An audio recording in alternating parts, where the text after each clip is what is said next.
Hi, my name is Des Kelly. I am one of the directors of Knocknagael Limited.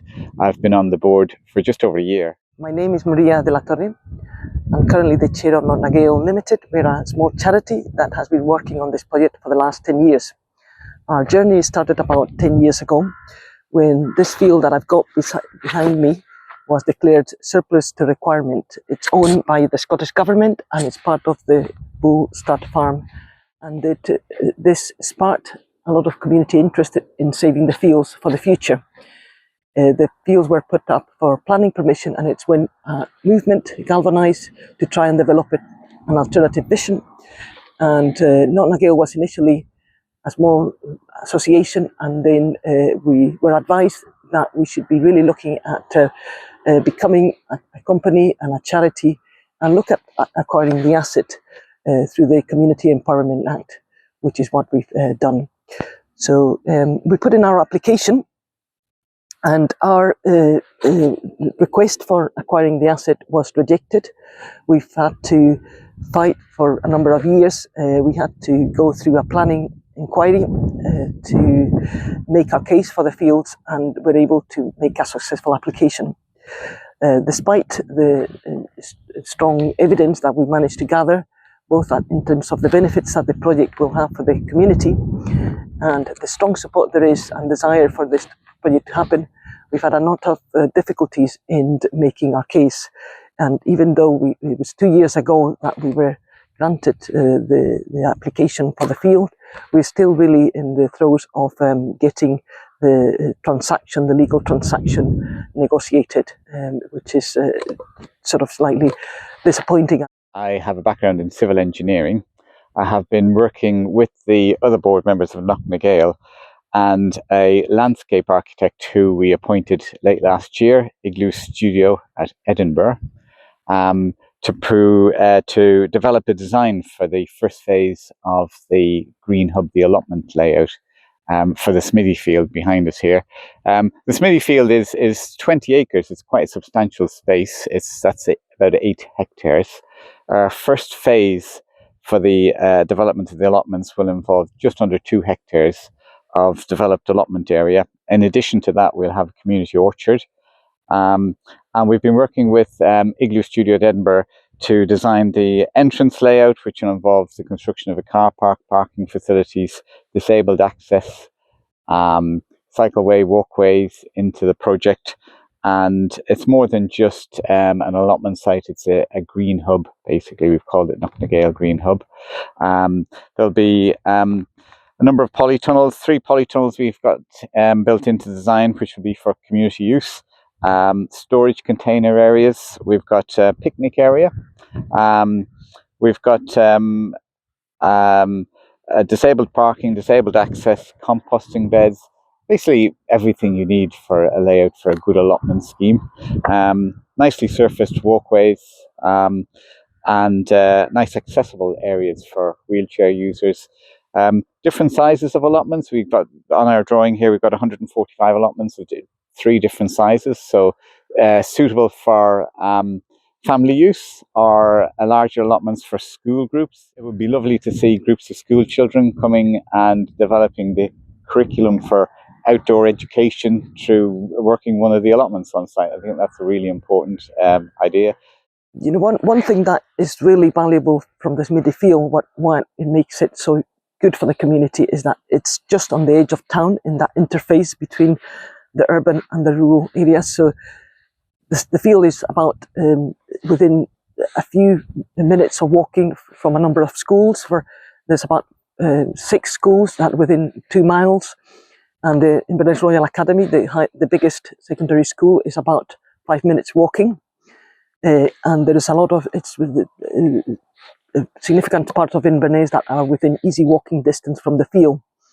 The other thing that is worth noting, it's a really good agricultural land, so which makes it even more important to preserve it as a growing space for the community in the future. You know, part of the whole issue about land, the land reform agenda, is about giving people access to land that they wouldn't normally have access. And you know, a lot of the people that live in urban areas don't have gardens or spaces that allow them to connect with the land. And one of the things that came through when we did the initial consultation, when we were developing the proposals, was that people felt very alienated in the urban spaces, that the houses were growing, but there wasn't really any spaces to bring the community together. So this space would provide an opportunity for people to join together, and also get involved in growing and other activities that will provide benefits for health, be able to produce their own food. So there's a whole wide of environmental and social and health benefits that the project would bring that are quite important for our society now.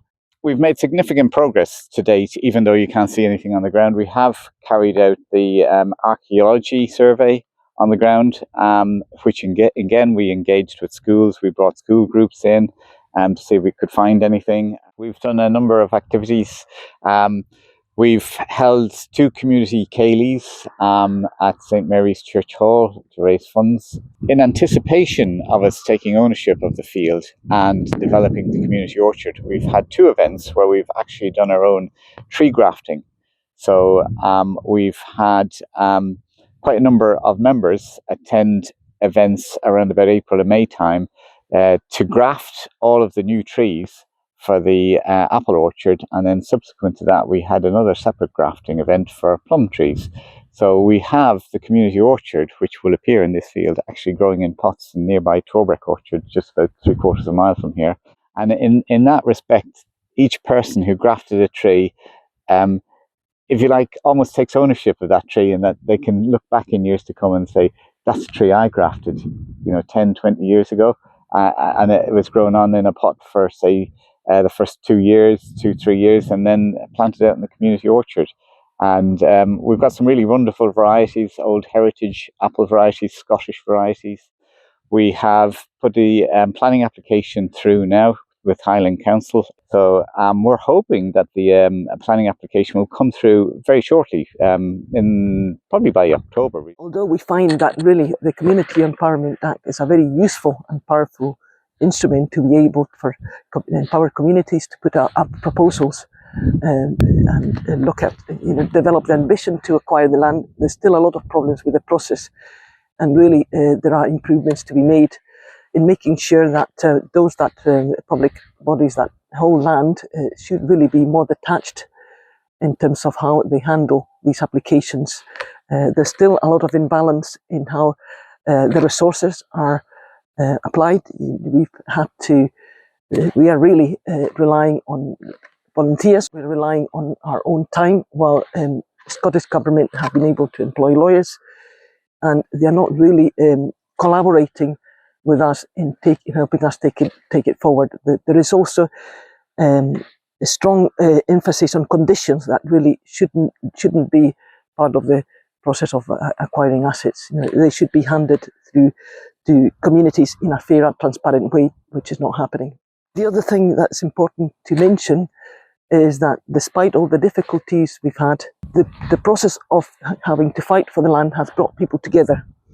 And we've had a lot of other organisations and charities that want to be part of the project that have rallied behind us. And despite all the length of time that is taken, we've been able to increase our membership, and we continue to see people that want to see it happen and come to us and say, oh well, can I be part of the project?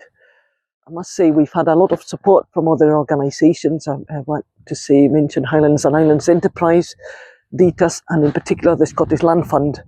I think without the support of the Scottish Land Fund, we wouldn't really have been able to get as far as we are. We got a stage 1 grant that allowed us to develop our plans, and then they've been very supportive in trying to support the organisation to have the funds required to acquire the land. And I think that is quite key in enabling communities to take the steps we are taking, and that every other community should be able to think about.